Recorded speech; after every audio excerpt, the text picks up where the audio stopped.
قرآن کی جو آخری آیت نازل ہوئی نا قرآن میں، وہ یہ نہیں تھے کہ الیوم اکملت لکم دینکم، نہیں، بلکہ یہ والی آیت تھی جس میں اللہ تعالیٰ فرماتے ہیں اعوذ باللہ من الشیطان الرجیم یا ایھا الذین آمنوا اتقوا اللہ ولتنظر نفس ما قدمت لغد، اے لوگوں جو ایمان لائے ہو اللہ کا تقوی اختیار کرو اور دیکھ لو کہ تم نے کل کے لیے کیا بھیجا ہے۔ تو یہ جو مہینے رمضان کا مہینہ آتا ہے، ابھی جو کچھ بہترین ایام ہماری زندگی میں آنے لگے ہیں، یہ اس لیے ہیں کہ ہم واقعتاً اپنے کل کے لیے کچھ بھیج سکیں۔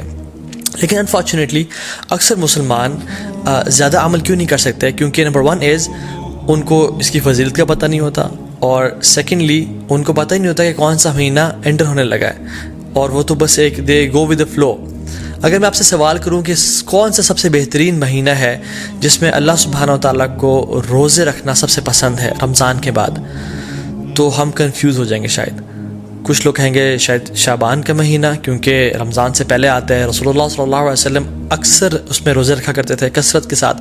کچھ کہیں گے شاید شوال کا مہینہ، کیونکہ اس میں آتا ہے کہ جو شخص شوال کے 6 روزے رکھے گا آفٹر رمضان، اس کو پورے سال کے روزے رکھنے کا ثواب ملے گا۔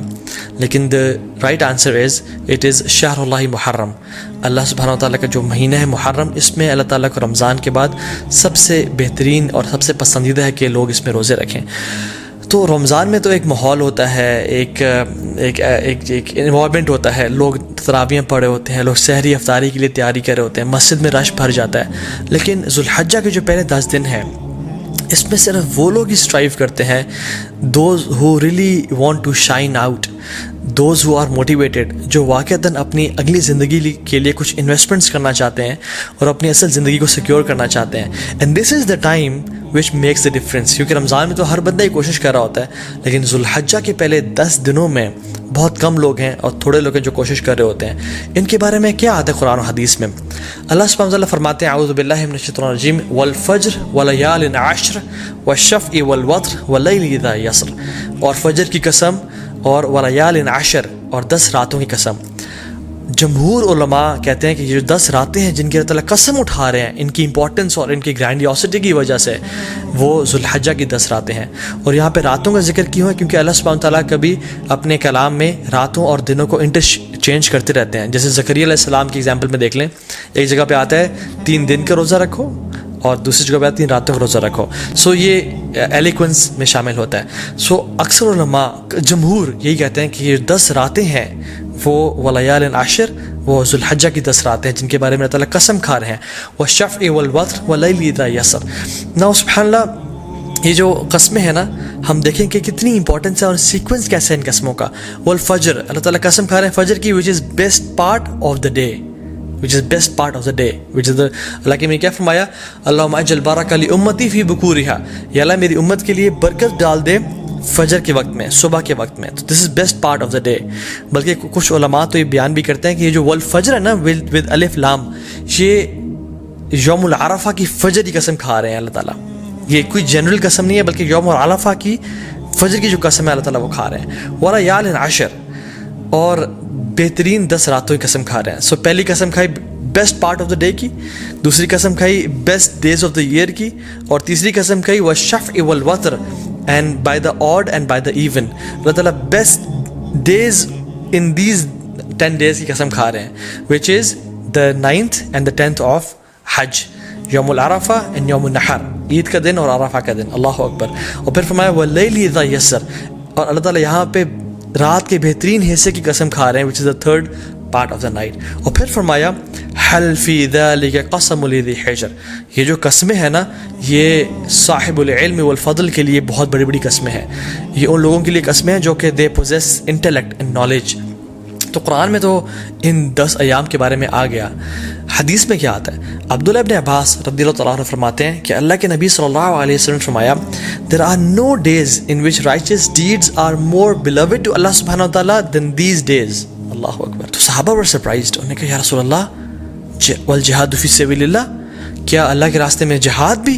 انہوں نے کہا ہاں، اللہ کے راستے میں جہاد کرنے سے بھی افضل یہ ان 10 دنوں میں کیے جانے والے اعمال ہیں۔ اب صحابہ نے جہاد کے بارے میں کیوں پوچھا؟ کیونکہ جہاد فی سبیل اللہ، اللہ اکبر، یہ اسلام کی چوٹی ہے، اٹ از یہ اسلام کی سربلندی ہے اور اتنے فضائل ہیں مجاہد کے لیے کہ ہم امیجن نہیں کر سکتے. آج اب اگر اس پر بات کرنے لگیں تو ہماری راتیں گزر جائیں. لیکن صحابہ اور سرپرائز کے جہاد سے بھی زیادہ، انہوں نے کہا جی جہاد سے بھی زیادہ. لیکن ایک ایکسیپشن دی کہ جو مجاہد، جو شخص جو اسٹرائیو کرنے والا ہے، وہ اپنے مال اور اپنے نفس کے ساتھ جائے اور اپنے تمام مال کو بھی لگا دے اور اپنی جان کو بھی قربان کر دے اور کسی کے ساتھ نہ لوٹے، تو اس سے بہتر کوئی نہیں ہو سکتا. لیکن اس کے بعد جو اللہ تعالیٰ کو بہترین اعمال ہیں، پسند ہیں، وہ کون سے ہیں؟ جو ان 10 دنوں میں کیے جاتے ہیں. عبداللہ بن عباس نے یہ روایت کو نقل کیا. اب ان کا کیا رد عمل تھا، ان کا کیا ایٹیٹیوڈ تھا ان 10 دنوں کے حوالے سے؟ سلف صالحین فرماتے ہیں کہ عبداللہ بن عباس 10 دنوں میں بالکل غائب ہو جایا کرتے تھے. یو کی ناٹ فائنڈ عبداللہ ابن عباس ان اسٹریٹس اینڈ مارکیٹ پلیسز.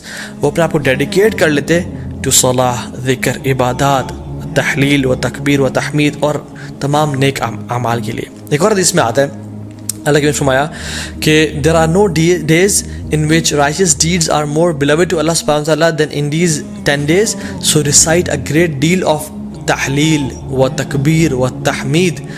تو کثرت کے ساتھ تم ان دنوں میں کیا کرو؟ تحلیل لا الہ الا اللہ پڑھو، و تکبیر اللہ اکبر پڑھو، و تحمید الحمدللہ پڑھو، اینڈ آف کورس سبحان اللہ ایز ویل. تو کثرت کے ساتھ ان کا ذکر کرو. ان دنوں کی امپورٹنس کیوں ہے؟ سم آف دا علماء سے کہ اللہ سبحانہ تعالیٰ نے عرفہ کے دن الیوم اکملت لکم دینکم واتممت علیکم نعمتی ورضیت لکم الاسلام دینا، عرفہ کے دن اسلام کو کمپلیٹ کیا اور مکمل کیا. اور ان 10 دنوں میں اللہ اکبر تمام اسلام کے ارکان اکٹھے ہو جاتے ہیں. التوحید، شہادتین، لا الہ الا اللہ محمد رسول اللہ، جو شخص پڑھنا چاہے پڑھے، اور لبیک اللہم لبیک لبیک لا شریک لک لبیک. انسان اللہ کی توحید کا اقرار کر رہا ہوتا ہے، نمازیں پڑھ رہا ہوتا ہے، حج کر رہا ہوتا ہے. انسان چاہے تو زکوٰۃ دے سکتا ہے ان مہینوں میں اور روزے رکھ سکتا ہے. تو تمام ارکان اسلام ان 10 دنوں میں اکٹھے کر لیے جاتے ہیں. ناؤ فاسٹنگ 2 days، کون سے 2 ایام ہیں جن کا اگر انسان روزہ رکھے تو 3 سال کے گناہ معاف ہو جاتے ہیں. Yes you heard me right, 3 سال کے گناہ معاف ہو سکتے ہیں اگر ہم 2 دن کا روزہ رکھیں. حدیث میں کیا آتا ہے؟ رسول اللہ صلی اللہ علیہ وسلم نے فرمایا کہ جو شخص عرفہ کے دن کا روزہ رکھتا ہے، اللہ سبحانہ تعالیٰ اس کے پچھلے سال کے اور اگلے آنے والے سال کے تمام گناہ معاف کر دیتے ہیں. کچھ علماء نے کہا کہ یہ صغیرہ گناہوں کی بات ہو رہی ہے، لیکن سٹل تمام گناہ معاف ہونے کی بات ہو رہی ہے. اور یوم عاشورہ جو کہ محرم میں ہے، 10 محرم، جو شخص یوم عاشورہ کو روزہ رکھتا ہے اللہ تعالیٰ اس کے پچھلے 1 سال کے گناہ معاف کر دیتے ہیں. تو میں آپ کو ایگزامپل دیتا ہوں. اگر ابھی 1441 چل رہا ہے تو جو شخص عرفہ کا روزہ رکھے گا اس کے 1440 کے گناہ اور 1442 کے گناہ معاف ہو جائیں گے. اور جو شخص اب بالکل اگلے مہینے محرم کے مہینے یوم عاشورہ کا روزہ رکھے گا ود 9th ایز ویل، تو اس کے 1441 کے بھی گناہ معاف ہو جائیں گے.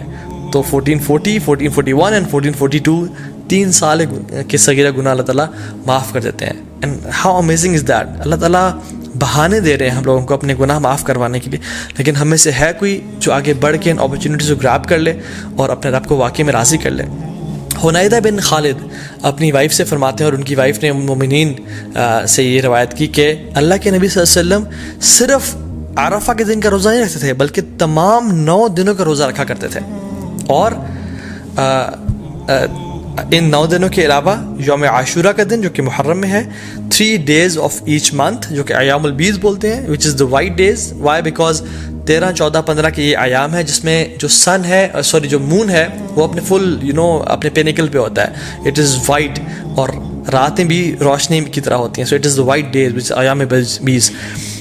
ان کے روزہ رکھا کرتے تھے اور منڈیز اور تھرسڈے کے روزہ رکھا کرتے تھے. سو آئی ریپیٹ، اللہ کے نبی صلی اللہ علیہ وسلم first 9 days of ذو الحجہ، عاشورہ، and 3 days of each month which is ایام بیض 13th 14th 15th of every month، اور منڈیز اور تھرسڈیز کا روزہ رکھا کرتے ہیں کیونکہ اللہ کے نبی صلی اللہ علیہ وسلم نے فرمایا کہ منڈیز کو اور تھرسڈیز کو اعمال اللہ تعالیٰ کے پاس کے سامنے پیش کیے جاتے ہیں. تو میں چاہتا ہوں کہ میرے اعمال اس حالت میں پیش کیے جائیں کہ میں روزے کی حالت میں ہوں. اور پھر ایک اور بات پہ آتا ہے کہ منڈے کو رسول اللہ صلی اللہ علیہ وسلم کی ولادت ہوئی تھی، پیدائش ہوئی تھی، تو وہ اس خوشی میں بھی روزہ رکھتے تھے. حضرت عائشہ فرماتی ہے کہ ایک اور حدیث میں آتا ہے کہ اللہ کے نبی صلی اللہ علیہ وسلم پہلے 9 دن کا روزہ نہیں رکھا کرتے تھے.